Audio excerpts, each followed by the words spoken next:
Well, this is the weekend we've been waiting for. It's race week, baby. It's race week. Yeah, that's an understatement. Understatement. It's May 20th, 2021. Welcome aboard.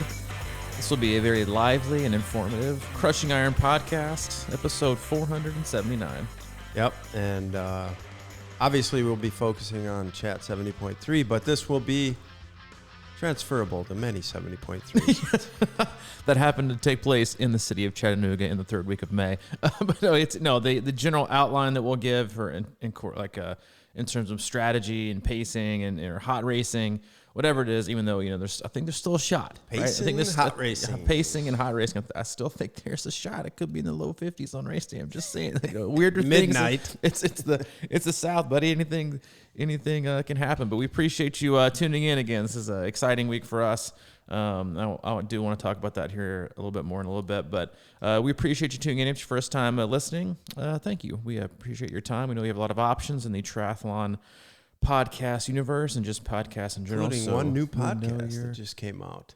Or new?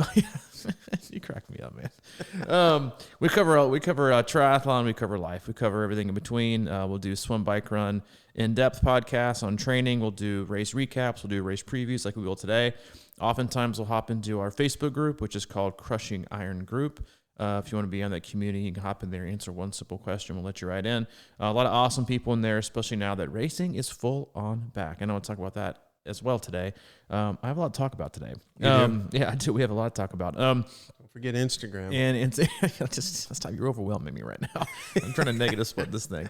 But Mike and I have been doing this for 5 years. Like I said, I've got 478 other podcasts. Mike does a really outstanding job of outlining those and doing great with the descriptions in terms of what we cover throughout the entire podcast. So listen to them in order. Listen to them however you want. And believe me, that's not easy sometimes. I know it is. Defining. It's funny because people think I'm like a huge podcast guy because we do a podcast and have for like 5 years and it's, fairly below average successful. And I don't listen to a single solitary podcast. And I also don't have literally anything to do with this podcast once it's over. I wouldn't, like, if you got like pneumonia and couldn't function for like a week, this podcast would not get recorded. I wouldn't have any idea what to do. And I do want to say that is probably one of the most, like, I'm going to knock on wood real quick, fascinating parts that we do this twice a week and we've never missed a week due to being sick. 5 years. 5 years. We do it right. But there's no such thing as being sick. No, so yeah, we do it. We do it right. Not for you. You're freaking invincible. You're like one of those old people who like never get sick and is going to live to like they're 110. I do. But you just, you got to plow through it. You got to plow through it, man. Take naps. Yeah, you're the king of that. That's what we do. We're best friends. We're athletes. We're coaches. Been doing this for a long time. We're not experts. We're not professionals. We just like to share our experiences, our mistakes, our successes, and also our athletes' successes. And use that to kind of drive the topic of the conversation for today. And so we'll do today. So we appreciate you giving us your time. Yeah, and if you haven't followed us on Instagram yet, drop on over there. Drop on over? I have no idea who we're turning into right now. I'm kind of discouraged. No, we rarely, if ever, kind of, we don't have any advertising, and we rarely, if ever, promote anything up in the front of the podcast, and we've been kind of instructed to do that. So we have a very vibrant Instagram page. To be honest, I've gotten like a significant amount of like compliments on it. Like, hey, what's up with your Instagram? I know it's not you, so what's going on? And that's basically what we did. We had one of our longtime athletes, Summer Scandridge, has always helped us out with gear and camps and stuff. So we finally thought, there's a whole lot of things that you and I, don't like to do, B, refuse to do, and C, aren't just very good at. So we figured, hey, what better than to have someone else who's great at those things do those things for us, and it seems to be doing a pretty good job. Yeah, so if you're great at something that we're terrible at and you want to hit us up. Hit us up. We might hire you. Maybe you want to host the podcast. There's a long list. Dude, we could have a workforce of 500 by the end of this year. I do want to say quickly before we hop into more of the kind of the in-depth part of the podcast and the chat preview, but it's gonna be slightly sentimental. You call it. Am I wearing like sentimental clothes today or something? Like you just saw it coming. You can read me like a book. Again, we will open up tomorrow for athletes starting at noon. Then we'll basically be open here at the hub here in Chattanooga. We're only about 2.5-3 miles from transition here on the south side of Chattanooga, which is a lot of awesome places to eat. Well, let me go and give my faves. Hear that? Yeah. Need Loves, for sure. Best sandwich in town, period. If you want to grab a good breakfast, go to Tupelo Honey. That's my jam. And you have to get the potato cracklins. They also have outstanding pancakes. And if you want to go for a steak or really just a great dinner meal, either go to State of Confusion or their sister restaurant, Stir. Tell them C26 sent you. Yeah, I think that's it. I've only been to State of Confusion. Yeah, you haven't. You've been to Stir. Oh, that's true. I have. Yeah, but State of Confusion is my favorite. It too. is. The atmosphere is there. It's just, Yep, agreed. It's awesome. It's a reasonably priced and really solid meal, and the vibe there is great. It's half indoor, half out. It's just it's a sweet place. So yeah, do that. Stop on by, see us. We'll have gear available to purchase and selfies with Mike for $13.99. But really, just come by and say hi. We'll have the hub will be popping. We'll have cornhole. We'll have some EFS to drink if you're kind of getting a little bit thirsty. We'll have our compression boots. We'll have coffee going. And just generally want to come by. We haven't seen a lot of you ever, and it's been, a long time. And that's kind of what I wanted to say in that, and I mentioned this last night to someone else. I was like, last year at this time, we were, the hub was still being built. We was like 2 or 3 months behind schedule, and we were stressed. Yeah. In a different sort of way. And I remember thinking like, God, obviously it was also in the middle of the pandemic when life and businesses were shutting down, and we often had talks of like, are we really doing like the right thing right now? Like people are saying the triathlon's not going to come back for years and there's not going to be even racing this year. And it's like, it didn't seem like the greatest idea. And we just kind of thought, you know what? We'll just kind of keep on doing our thing, keep on keeping on and doing what we love to do. And things will work itself out. And I think it's for us, at least, not for really anybody else. And I think, but when you look at, what we're going to have, and we've got our team has over 50 athletes racing this weekend. Ironman just,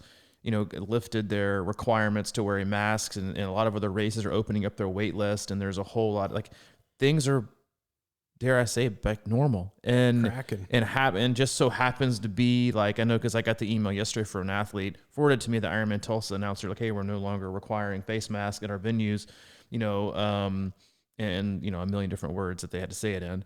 And I was like, Chattanooga said the same thing. And it was just like it's all happening. And like the way, we like to plan things out and we like to pretend like we have, the best vision for everything. But if it had been last year, when we wanted our grand opening, things just weren't ready and weren't ready to roll. And now it's like, it's very timely. And I think it's just a good example of sticking with it and not having to want this immediate satisfaction that is, we wanted our grand opening last year. We wanted to have this big event. And while it would have been fun, like, I feel like this is like 10 times like 10 times better. Like having it this year and having everybody be back and everybody's going to be walking in and there's going to be hugs all going around. And it's just going to be like, racing was meant to be. And it makes me very proud of what we've been able to accomplish and not from like a business standpoint or athlete standpoint, but just from sticking with it for, the last year and a half. When I talked to somebody else the other day on the phone, that was like, yeah, I was thinking about opening up a gym last year and just thought it was the worst idea. I was like, oh, well, we actually did that exact thing. But here we are because life goes on and life continues. And at some point it all comes back around. And so I think, I know we'll talk about that some on race day, but in terms of the approach you take on race day, but if you just stick around, and you do what you love and you hang in there, then good things will happen. And so I just want to thank our community and all of our athletes for sticking with us as well and making this what's going to be, I think, an outstanding weekend. Got me a little choked up. Yeah, I see that over there. I think that's a great analogy for the race. Stick around. Yeah, dude, I'm telling you, Things might not always be going your way, but things work out in the end if you just keep going forward. All right, you ready to hop in this before I start getting even more emotional? Sure, yeah. What do you want to do? You want to? Well, I think everybody's checked in, or they got their times. Yeah, we're gonna skip Friday and Saturday because you're gonna do your own thing. Like you got your check-ins, you got your bike check-in. Just do your thing. I think Chattanooga has one of the best transitions on the planet in terms of races. Like I think they have it. Them and the way they have that entire parking lot down by the river, that you have tons of room and they can fit what I'm going to guess is 3,000 plus bikes. They have about as good of a setup as Wisconsin does. I think Wisconsin probably has arguably the best the other greatest setup in terms of everything's that laid out perfectly on like the top level of that parking garage. It's another really, really great. It's not grass, you know, like a lot of transition areas are grass. They can get muddy, but it's just a parking lot. I think it flows well. So we'll just kind of skip like the transition, the check-in rather, because that's what you should do. I think the biggest difference this year, which is a good question, I actually don't know the answer to this.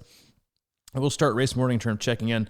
The last I heard on a video that Brian Myrick put out, the race director, was that I think starting at 6 a.m. is when people are going to start doing their walk to the row house, in terms of that's where they're going to start the swim, because they've adjusted the swim course after having it always been 1.2 miles and starting at the other side of the river, a little bit down from Coolidge Park, I think, back from like the back of GPS, the girl prep school, and having to cancel it 1 year and then having to shorten it because, you know, athletes couldn't get upstream. That was like a whopping like 100 meters. They decided like, hey, I think we're going to just change it and make it all downstream to increase the likelihood of, you know, not having to cancel the swim at all. And so they added 0.2 to it. And then, which is kind of interesting that Chattanooga, the full and half, neither one of them have like the standard distance. That's right. The full has the extended bike, and the 70.3 obviously now has the extended swim. But to walk your way from transition to the row house, which in my opinion is a good 30-minute walk. You're going to walk up from transition. You're going to walk up the hill, which I think is somewhat beneficial. The hill that you're going to run up coming out of the run, and we'll cover that in a minute. But I would recommend the following: when you leave transition to walk that direction. The one thing I don't know, and I think I don't think they're going to do it because I doubt they have access to it, is now that they're not doing face coverings anymore, are they going to bring the buses back? And I'm not sure if they can do that on the as quickly as like a 3 or 4 day turnaround, instead of like, you know, because they used to bus people to the other side of the river. Right. And they said they couldn't do that this year, obviously, because they said of COVID. So now there aren't any face coverings and do anything. Like, you wonder, like, how quickly can they pull buses to do some of that and bus people to the start instead of still making people walk. As far as I know, people are still going to be required to walk. But you have, in my opinion, a good 25 to 30-minute walk to the swim start. Definitely wear a pair of shoes. You're not going to want to go barefoot. A crappy pair of sandals, an old pair of Crocs. Your third pair of, you know, grass cutting shoes that have worn it. Wear something. And as early as you're going to leave transition, you have to have something on you, like fuel wise. You're going to have either kind of a bar or a gel, a banana, and definitely I think at least one, if not two. What I would take is like 2 regular water bottles, like the water you're going to drink like the day or two before to stay hydrated. I would take, like, you know, your 2, like, you know, old Dasani water bottles and fill them up with your, like, I drink EFS, so do you.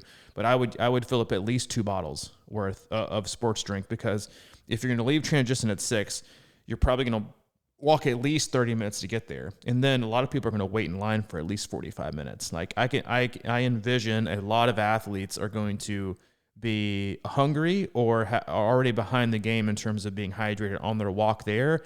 And then first and foremost, and I may stand outside of transition or halfway, and I will slap on the wrist any athlete that I see with their wetsuit already on. I'll bring our C26 ruler, and if you walk by me with your wetsuit already on at 6:15, walking in 70-degree humid morning with your wetsuit already halfway on, I'm gonna smack you on the wrist. And ask you to take it off, because I'm doing you a favor. Like, the last thing you want to do is have your wetsuit on. And please, for the love of all things, don't put your wetsuit on in the hotel room and then be in it for an hour. It is going to be a humid, muggy morning from what I can tell. And the last thing you want to do is start sweating and have your heart rate up, 10 to 12 beats, for an extra 40 minutes, right? An extra 40 minutes. Do all those things on your walk, or don't do the wetsuit thing and then wait till the absolute very, very, very last minute to put your wetsuit on. Because that's the nice part about not having an age group or a time to start, in that if you don't get your wetsuit on in time, then don't get in the water, because the clock doesn't start for you until you cross the timing mat to jump in the water. Yeah, all that. That was an intense, that was a good walk. start. I just think, do we know, is it the answer? I'm not positive, but I think it's right just before the boathouse, that the row Yeah, That's where they start. Okay, so there's like a road that goes to the row house right from there, and I assume they're going to back everybody up into that area before the. I'm assuming into that parking lot, like underneath. And there's overpass. a greenway that parallels it, so there's plenty of room up there. And what I'm getting at is like, since it is going to be a hot day and a hot morning, and you're going to have to carry maybe 2 bottles, you know, I assume people are going to let spectators walk up there. They've got to. Okay, so like if you have a friend with you, you know, like have somebody carry a backpack and bring a bottle of water with ice in it too. Absolutely. Because once you put your wetsuit up, because that's always a thing, right? It's like, we're going to be starting in 15 minutes, and then it's like 20. Code for 20, right? Yeah, so like because you get nervous and you want to get it on and make sure it's on and everything. Once you get it on, is like if you have an ice bottle, ice water, just pour it inside your wetsuit, man, because it may take longer. And the second thing I wanted to say about that walk is, I assume it's going to go up along by the art museum and then go down Battery Lane or Battery whatever place or whatever they call that, which is basically you're going to walk up out of transition. So you're going to see what I call the second biggest hill of the day. And then Battery Place will be the biggest hill of the day. So you'll get a chance, you'll walk down that one, but you'll be able to see what the 2 biggest challenges of the run course are. So, you know, just kind of make a note of what you're going to face. The first one out of transition will be all encompassed within mile 1, and Battery Lane usually hits about, I think, mile 5 and 11. So you can kind of get a good vibe of the run course by walking to the swim, or at least, you know, about half of it. Those are great tips. And I do like it to actually a lot, because when you look at it, the run out of transition looks a lot steeper, in my opinion, than it actually is. Right, I agree with that. So I think it's good that you get to walk it. The other thing, I think a good rule of thumb for those of you that be wearing a wetsuit, and as far as I know, it's going to be wetsuit legal, is, and listen, this is a strategic podcast to make you the most ready, given what we believe that the conditions are going to be. This isn't necessarily going to be the most feel good. It's going to be realistic. And so I think that's important, because that's the approach you should take. Unless you're going to be one of the first 100 people in the water, don't put your wetsuit on until the national anthem has been sung. That should be your rule of thumb, because nothing starts until that's sung, right? They're going to sing it. There's going to be a flag. Don't worry about, because like you said, we're the first athletes get to march till 6:40. 6:45 rolls around, 6:50 rolls around, especially when you're migrating, 3,000 athletes to the row club. Like, it's just not going to go that way. I mean, and if it does, then, take an extra 3 minutes and get it on. You're not losing any time, right? Once you get that on and you hop in the water again, I think a lot of athletes, and the reason this race is insanely popular, outside the fact that I believe it's a really awesome course and an underrated spectator-friendly course in terms of the run, is the swim. People sign up because it's quote-unquote an easy swim. And as far as we know right now, the temps are going to be, favorable enough, at least the next day or two, to where it's going to be wetsuit legal. We haven't had any rain the last week. So I wouldn't expect a huge current. If you get one, great, because obviously the dam isn't just about rain, it's about generating electricity. So you could get either way. We'll ask old Tommy Bonds, who works for the TVA, to maybe give us an update on what the flow rate might be. But the biggest thing in jumping in is you're going to go in, and every 3 seconds they'll send athletes in the water. It'll go off with like a beep, beep, beep, and then you'll jump in. Your time doesn't start till you hit the water. You're not going to have an opportunity to warm up, obviously, at other Ironman races, which they've kind of, totally squashed their swim start initiative. They started 3 years ago, which was allowing athletes to warm up for the swim. Yeah, I think that kind of got expired. Is do some arm circles. Just get loose. Get some blood up top. Obviously, when you're doing your arm circles, make sure you're at good 1 to 2 feet from the person next to you, so you don't uppercut somebody to start the race. But get your arms loose. Get going. Get the blood up top. Hop in, and we've always said this. You and I learned this through many Ironman Louisville, is when you jump in, don't jump in with your hands down by your waist like doing a pencil. Have your arms out to the side. That way you can stay towards the top of the water and you're not totally submerged. And then for long downstream swims, long and strong strokes are the name of the game. You want to be long and strong and powerful, because you're going to be able to take advantage of the current behind you, whether it's a strong current or a light current. You'll be able to take advantage of the current by taking long and strong strokes, because the nature of swimming with a current is that the longer your arm is in the water, the longer you're pushing against a current that's pushing against you, so the force is greater, obviously, than making you swim faster. So long and strong strokes are the way to go on this swim, and for Ironman Chattanooga as well. Yeah, and we decided that's what, about 200, 300 meters longer, 400. I think it's about 400. So, and I actually went down there and I looked from the swim start toward the finish line to see if, because it's a downstream swim, but I have to admit there's like it looked to me like a curl to the right. So it's not like, you get in and swim exactly straight south or whatever. So just out, since it is downstream and, it's a little bit longer, so you have a little more time to maybe kind of find your groove or whatever, and then don't get fancy. I would just, stay with the buoys and just stay in line. You know what I mean? Don't try to get any kind of cutting or any weird stuff going on. Just stay solid and go right along with the flow of the whole race. Don't try to get fancy. It's 1.4. Okay. Yeah. It'll be over before you know it. Just don't get fancy with it. The swim I think it's a great swim. It reminds me so much, obviously, of Louisville, because you go under so many bridges. You'll come out of the water to swim. Expect, as you should with all other swims, you're not going to have yet. We might, by the end of the year, wetsuit strippers might be back, which would be awesome. But for this race, I wouldn't anticipate having any wetsuit strippers. You'll want to get your wetsuit off as quickly as possible, and get that down to your waist and just kind of shimmy it down. It is I would consider like a above average length and transition area in terms of the run. You'll come out of the water right there at the riverfront. You'll run down the sidewalk, then you'll run up the what's it, a ramp that they have going up? They put a ramp. They put like a ramp basically to go up to the street. You'll cross over, then you'll run into transition, and then obviously depending on where your bike is, you might have a very, very long run with your bike or a very short, but then you'll hop out ultimately at transition that's facing and going out towards the bike, which is going towards like the Spring Hill Suites right there on the water. Mm-hmm.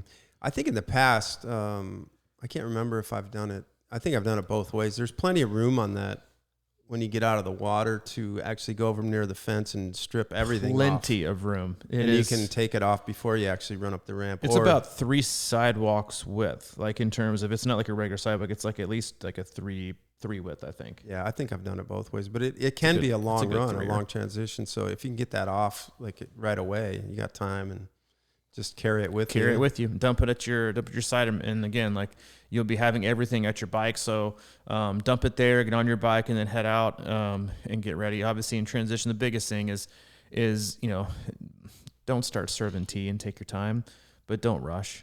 Make sure you got everything, obviously fuel, helmet, all the essentials, and then go. And we tell our athletes this, but I'm going to tell everybody that's listening too, do yourself and us all a favor.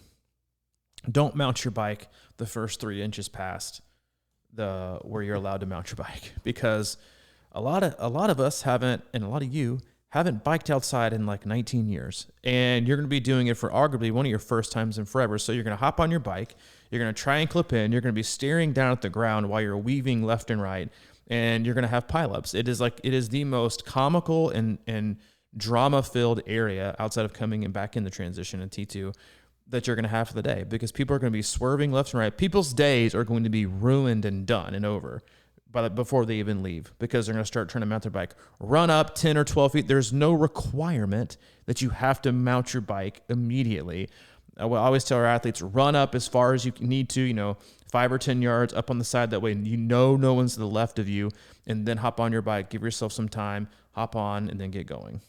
I like that tip. Always have. I've got a lot of videos of people crashing. It's like pile up after pile up, swerve after swerve. Bike out and bike in are the best. Swerve after swerve. Bike course. Biggest thing for me on this entire course is the first 15 miles. And the biggest thing is you're going to cross over railroad tracks, and no matter if they have them, sometimes they put boards down. but you'll see more ejected water bottles in the first 5 miles of this course as you come out. It's a railroad city. It's a railroad city, baby, the choo-choo. And I always tell our athletes, like, take a rubber band, especially for your rear bottle, and loop the top part of the rubber band around like the nipple of the bottle, and then curve it back underneath the cage, so it's not going anywhere. Obviously, you if you lose it, go get it. But there will be a lot of people who lose a lot of fuel in the first 5 miles coming out of the railroad tracks and then going through St. Elmo. The roads are, I still think the roads for this course are above average compared to a lot of places. I'm sure people will complain. They're only really rough. First 5 is the roughest. Exactly. The first 5 is the roughest, kind of getting out of town and kind of going through the cool little town of St. Elmo. And then heading out, it is the easiest to the bump. It's the most turns as well. Because after that, in my opinion, it's not perfectly paved, but it's great riding. And it's minimal turns, and it actually is, in my opinion, like they did obviously a purposeful job when they made the Ironman Chattanooga and the 70.3 course of making it the flattest Chattanooga bike course they could possibly make outside of riding on the River Rock. Because I think once you get past like mile 25 or 30, it's a very fast return trip. That's a good point. Yeah, all the way out to St. Andrews. What's that called? St. Andrews, the golf course. I don't know. Whatever that hill is at by mile the church 25. that everybody like gets their opinion in a lot about. Everyone's like talking about that hill. It's I don't know. You know, if you're in a hilly area, you'll not even realize it's there. I mean, basically it's about 25 miles out, and like you're saying, I think the rollers get into that hill, and then that hill, then once you get through that, you're in pretty good shape, because that's really, that cuts over to the back half of the full course, and that side is just really fast. And then coming back into town is pretty, I think there's some sneaky false flats around all over the place, so be careful of that. But in general, it's a roller out to that, the hill, whatever it is. You're going to have to spin up it for the most part, but it's not as big or long as it kind of gets a reputation of. If you live in like a remotely rolling to hilly area, you're going to get to mile 40 and be like, where was the hill? Yeah. Like, it's a pincher, but it's not Mount Everest. So just relax. It's not Mount Everest. As long as you've done like I'm not even gonna say you've done hill training, because you don't need hill training. It just is, if you've trained, some big gear work and you've gotten your fitness where it needs to be, you're going to be just fine. The biggest thing is that you can get some pretty good speed coming back in. And in my opinion, like, this course is all about being patient for the first 25, 30 miles. Because even the return trip, you still get some false flats where you're going to be going like a pretty good clip, and you're going to try and keep up maintaining the pace. And you might go a little bit out of the zone that you probably should be in, because you're going so fast. But that's also why I love this course, because it's not one of those where like you're going to get all your speed on the front end and then just kind of watch your average miles per hour just slowly decline. Mm-hmm. More than likely, if you've paced it correctly, your average miles per hour is going to climb on the way back in. And then obviously it reminds me actually a lot of Muncie, not the hills, but in terms of Muncie, you got quite a few turns, and it's kind of bumpy, kind of getting out of town. Then you got the perfect smooth roads for 2 loops. The only time you're ever going to lose it is when you get back to those last 5 miles. Like you say, you're averaging 22.9, 23 miles an hour, whatever. When you get back to the last 5 miles, you're going to drop below that, just because the roads are bumpier and you're going to have more turns, which is the same at Muncie. Like, once you kind of come back in and take that right off the highway, the roads aren't as great. You got a few pinchers, and it's just going to take a little more navigation. So, but that, I love that. Like, I think from a psychological standpoint, it's great to kind of use those first 30 miles to kind of get your legs going, figure out what you have for the day for the bike. And then if you need to push it and can push in the back end, then what better time to push it when you're not going to run out of gears, but you're going to be able to like steadily push. And then just the psychological boost you get from seeing your miles per hour slowly creep up, just because of the nature of the course. And you see that again in Ironman Chattanooga. It's 116 miles, but it is many of our athletes' fastest bike split, because of the way the course is laid out and because there are so few turns on the return trip. It's a very it's a speed friendly course, in my opinion. Not just again because of elevation, but because coming from a place like Louisville or Wisconsin, there's just not that many turns, right? And turns are what slow you down. It's a great course to get in a good groove no matter what you're doing. And again, I think it's a fairly fast course you can take advantage of as long as you pace it correctly. Yeah. And there is one, I think, what is it, Chickamauga, the city that you go through there? Yeah. So Chickamauga. Yeah. When you hit that place, then there's going to be one final, and it's I'd say fairly substantial climb. It's a long climb. It's not super hard or anything, but it kind of gradually climbs. And then you get up to, I think it's about mile 45.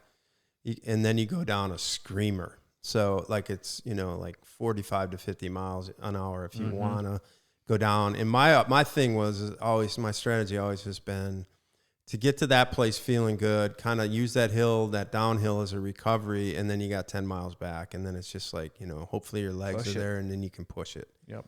And you can, if you're in a good spot. So yeah, be careful in the first 25.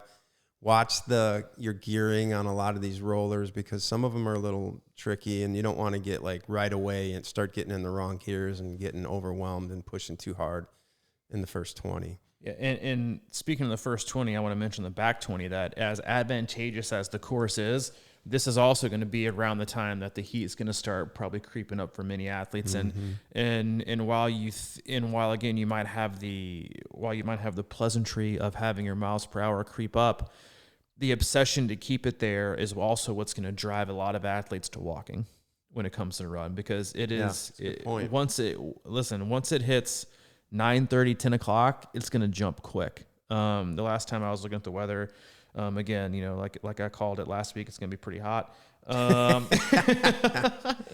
Listen, you can always be hopeful. Okay. The current forecast for Wonderground is high 92, low is 65. Wonderground to me is like the standard AccuWeather. There's always like 10 degrees warmer, which is what every athlete uses because it makes them feel tougher, right? It's like, it's going to be like 105 today. Like that's the only weather app that says that. The rest of them say it's going to be in like the mid 80s, but everyone uses the highest one. I'm going to go with 92, but 8 a.m. says 68. And then from 8 a.m. to 11, it's going to go from 68 to 84, which is a pretty big jump. And then by 1 p.m., it's going to be 90. So try to be done by then. So try to be done by then. But no, in all seriousness, like you mentioned that in a roundabout but purposeful way at the start when we talked about the swim, is just like we talk about with pacing, right? In that it's delaying yourself from getting to that 8, that 9, that 10 out of 10 effort. The longer you can delay that, the better your race is going to be, because you have more wiggle room, right? Because you can only hold that for such a long period of time. The same, because it's all about energy expenditure. The same can be said for pacing and racing in the heat. The longer you can go without getting to where you're at that kind of what I call like the point of no return, from a heat standpoint, from a core temp standpoint, the longer you can delay that, the better chance you have of having a great race. Because once your core temp gets to a certain degree, once you start sweating profusely, once it gets so humid, your body is so hot, there is no, I think I'm going to cool down, but I think I'm going to still run zone 3. No, you're going to have to walk. And that's going to negate. So think about that and make those, because again, racing in the heat is, in my opinion, very rarely about who's heat acclimated, who's been hitting the steam room and the sauna and doing the heat protocol the last the last 2 weeks, or how fit. It's about who's the smartest and who paces correctly, who reminds themselves at mile 10, at mile 20, at mile 40, at mile 50 of the bike that, yeah, the bike, it's important, but it is all about the run today, baby. Because I will say this right now, if you can run the entire 13.1 on Sunday, you're going to have a spectacular race. You're going to pass so many people, it's not even going to be funny, because the second loop of this run is going to be interesting to watch. And you're going to see a lot of people who have burnt all their biscuits on the bike and came out of the gate trying to hold whatever, only to be removed to walking. And so you have to think about it. Is the time I'm going to save on the last 10 or 15 miles of the bike,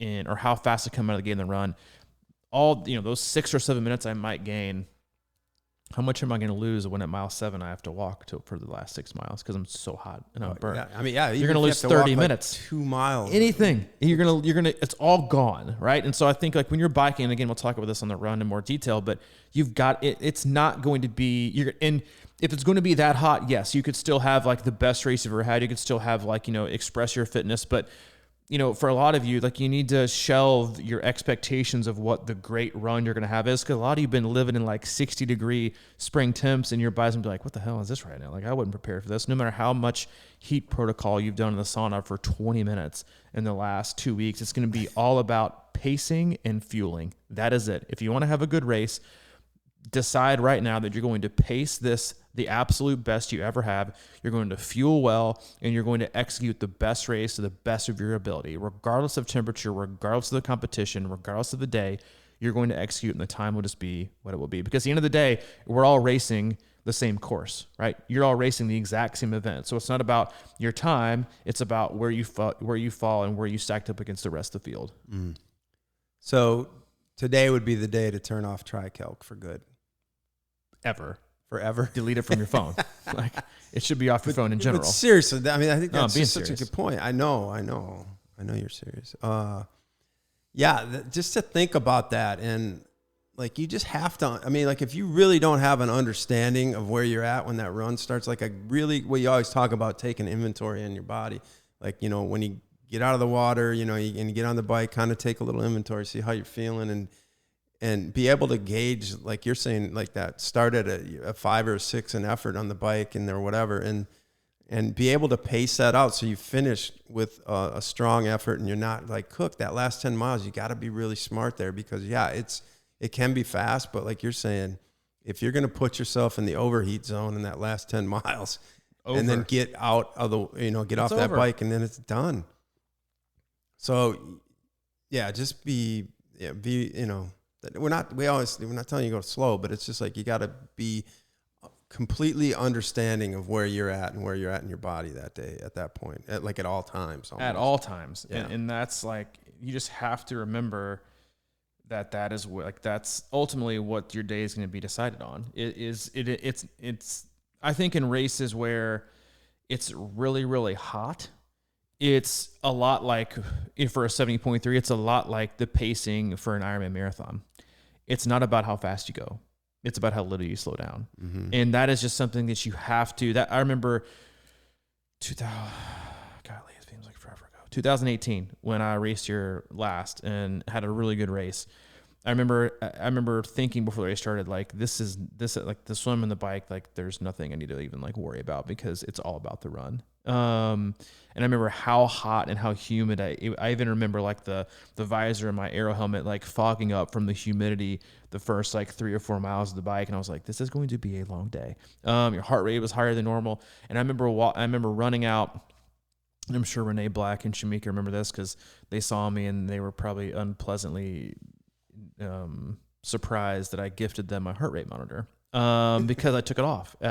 You come out of transition, you come with your bike, and I guess we'll get to the course here, but you come into transition again, like, take your time getting your transition, come out, and then you actually go away, the other direction back towards Spring Hill Suites on the river, and do a little quick little out and back on the river walk there.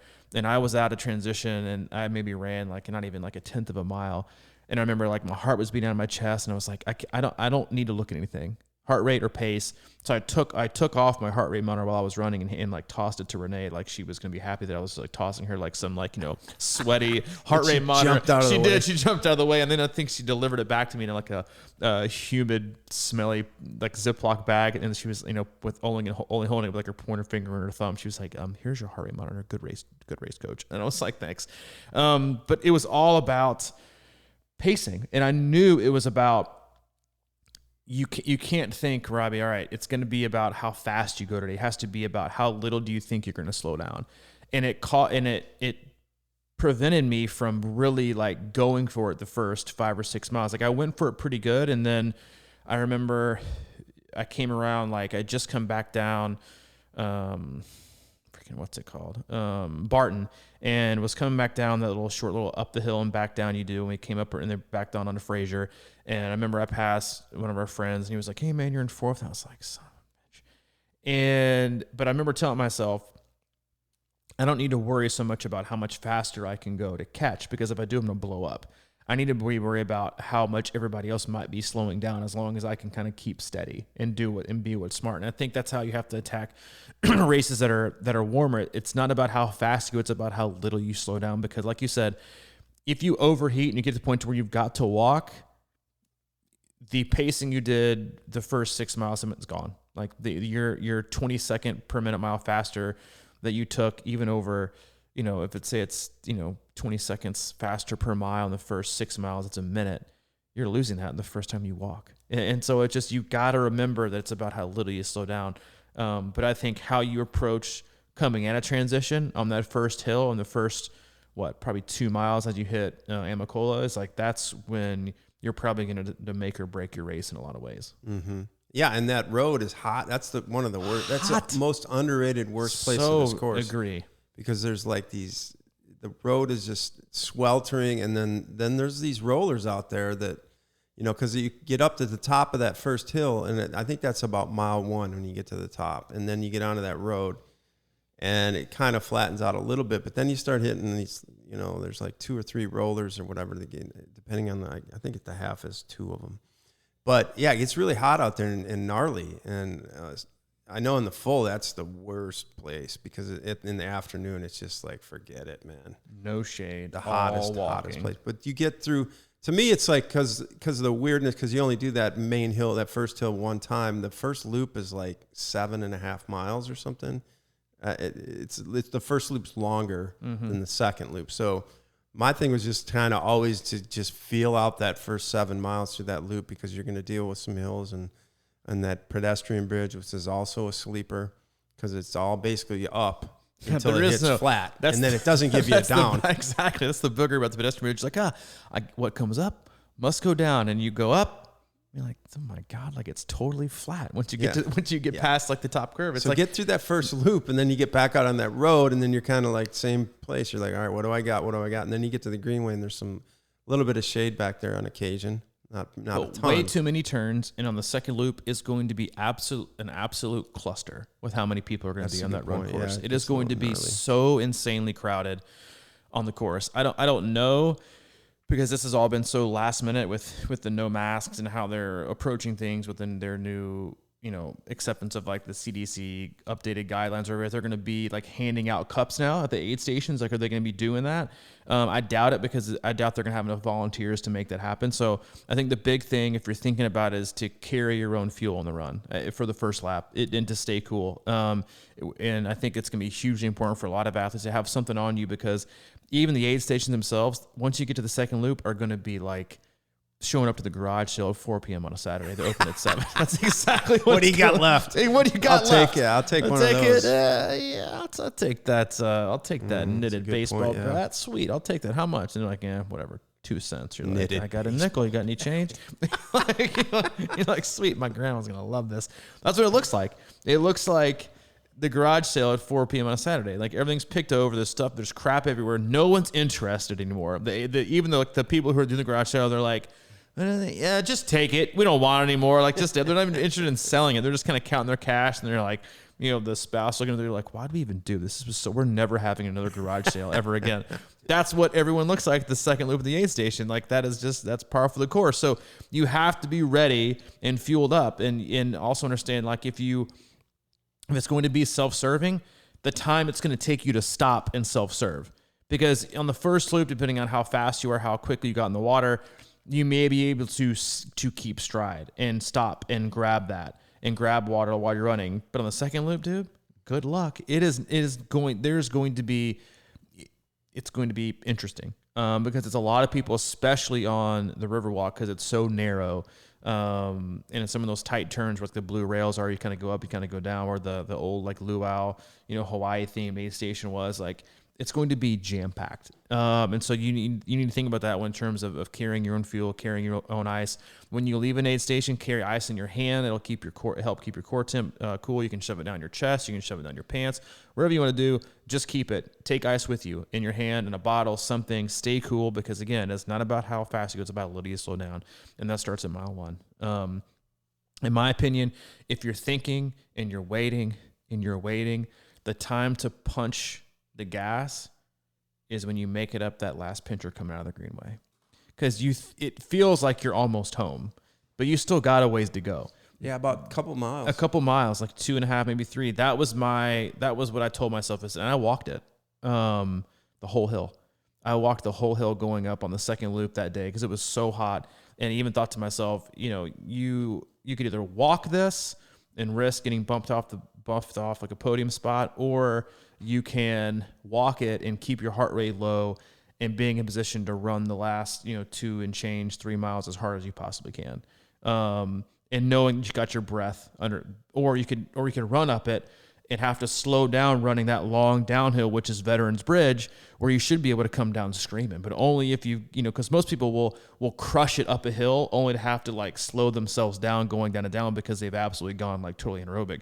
So I made the decision. I think I ran up like maybe the first quarter of it, and then I remember seeing, again, doing back to Renee, she had like a sign up that was like, don't walk. And I was like, here I am walking. But then I was able to absolutely bury myself the last 2.5, 3 miles because there aren't many turns. It's very runnable. You have that long downhill going down.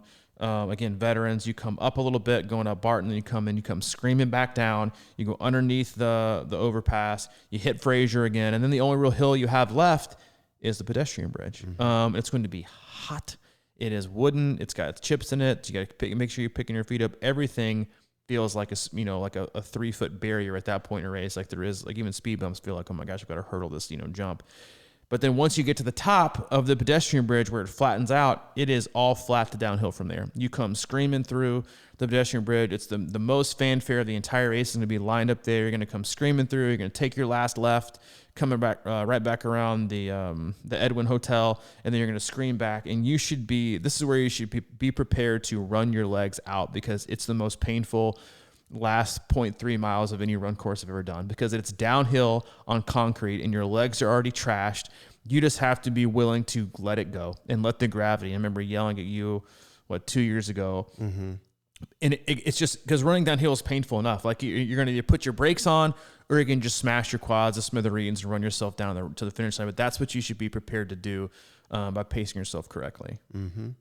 Yeah, and that back to the Veterans, when you get up the Battery Lane the last time and then you get out onto the bridge and there's a slight uphill, then there's a really nice, almost perfect grade downhill for 0.3 maybe even. Yeah, I was going to say 0.3. And that's when you just let it rip because it's a really nice place. Straight away, there's usually at least some kind of a breeze on the bridge. There's usually some kind of a breeze. Yeah. So it's basically, when you get on the greenway that second time, you'll be able to kind of run a little bit harder. It's flat, and then you get to that hill, be careful, and then whatever you got, get up to the top, and then after that, it's kind of like let it rip time. Whatever you got. As soon as you come popping out of the greenway and take that sharp rep on the Veterans, pull the trigger. If you haven't pulled it yet, it's time. Rip it, and then don't let up until you cross the finish line. You're going to want to slow yourself down when you make that final left turn coming around the side of the Edwin Hotel because it's going to be so painful because you're going to be running downhill on concrete on smashed legs and it's going to be hurt. Just go. Let gravity take you, and then it's almost over. It's almost over. And I think the second time you go up the pedestrian bridge, it doesn't seem as steep anymore. Your legs might feel that way, but I think going up at once, you're like, it's going to be going up a bridge, and it's not that steep. Actually, one of the reasons I love the Chattanooga run course is because it has so many, it varies. Like you're not smashing yourself with hills the whole time. You're not smashing yourself in the flats the whole time. It's got ups, it's got downs, it's got straightaways, it's got turns. I like the changing of that it gives you on your stride and the focus on the muscle groups. Like, like flat courses, you just beat your quads to death. You don't change stride. You don't change your form. And this course has a little bit of everything. And I think that's why it's an awesome course. I will be out there. Mike will be out there. We'll be cheering you on full force. I'll be yelling at you if I can, coming out of T2, telling you to slow your ass down. I'll be the only coach that's probably telling you that. And then I'll find myself up on the pedestrian bridge, cheering. I got an extra battery pack ordered. I'll still have bring my phone charger with me to use the plugs on the pedestrian bridge that they have. I'm pumped. I'm excited, man. And you'll have your ice cream. Yeah, it depends, probably. That's the place. The ice cream if you're show, bringing dude. spectators, that's the place to watch it because it's the end of the pedestrian bridge. They've got some construction going on around there, but they're open. It's open, but there's usually kind of a lot of room. And the cool part about that to me is that for a spectator, you walk over a little bridge, go up it's a short walk over to like Battery Lane, so you can see them coming off the pedestrian bridge and running through, and then you can walk over to Battery and catch them in time. And you can, I was going to say, sometimes you can almost see them go by on the road and then come back again. And it's a nice centralized place to watch. And then, you can see it all. It's just a great, then you can see people running down towards the finish. You can see people coming around in the first loop, coming back to around their finish line. Like, you see it all. You see people coming around in transition. Yeah. It's a great spot. And the ice cream show, like, if people tell you to go to Clumpy's, it's so overrated. Like, just don't. Clumpy's is just generally Is that Clumpy's there? No, it's the ice cream show. Oh, the ice cream They're show. They're solid. Oh, they are solid. Oh, they are. They have great ice cream. They're like, hey, what toppings do you want? And they have like 50. Clumpy's is like, here's some pistachio cream mint for $5.35 a scoop. And you're like, get the fuck out of here. Like, I don't want this. Go to the ice cream show, okay? We like the ice cream show. We do. Clumpy's it's just overrated. Yeah, and they got get out of there. There's a nice little market right there. They got a little market there. Yeah, so it's a great centralized location, and this city is ready. Like, it's been ready for like the last like 2 months, and I'm super excited to see everyone. I'm super excited to see a race. I'm pumped. It's gonna be awesome to see everybody come in town and to have this huge event. This town has always loved the race coming into town. It has always loved it, so they love it. They're ready. Go out, eat everywhere, support small businesses. Don't find yourself at Chili's or Buffalo Wild Wings. Like, go to some of the mom and pop tell them stores C26 sent you. Exactly, because one of our favorite places didn't make it through the pandemic. Blue Plate, they closed for good. Unreal. So hit up your places, and remember, most places in Chattanooga on Mondays are closed. So. Some of the best places are closed on Monday morning. So stick around. If you want to come see us for the race after party that'll start at 4, come by the hub. BYOB, bring your own snacks. We'll have the compression boots out, cornhole, come share your war stories, and rehydrate on the beverage of your choice. And we will see all of you. See, recorded this today. You want to drop this early? I think we should. Drop it early. Yeah. You get a little more time to think it through. Listen a few times. Send it to all your friends. Send it to your buddies. Yeah, send it to your buddies. But that's it. I loved it. We're ready. I'm happy to see everybody coming in town, starting, I guess, even like people today. But for more info on what we do and our team and our community and the coaching that we provide, camps, hub visits, whatever, go to our website, c26triathlon.com. It is our one-stop shop. And obviously, if you want to kind of get kept in the loop with pretty much all the other things that we do, you can follow us on Instagram, C26Triathlon. Go to our closed group, which is on Facebook, which is Crushing Iron Group. Swing by the hub. Email us, Mike's at crushingiron@gmail.com. If you want to reach out to me, I'm at c26coach@gmail.com. Okay. Any last-minute thoughts on where to spectate the bike? Don't go. Okay. It's the biggest waste of time ever. I'm just saying. Check out our website. And I didn't mean to stir that up. It's a risk. It's a risk. Yeah, because it goes too quick, you might miss everything. That's exactly the truth. Just watch the swim, get a little something to eat, and then settle in for the big finale. I'm going to call it right now, and I'm going to clock it. From the time the last swimmer exits the water to the time the first age grouper comes back in, 40 minutes. Okay. There's going to be only a 40-minute lag in action.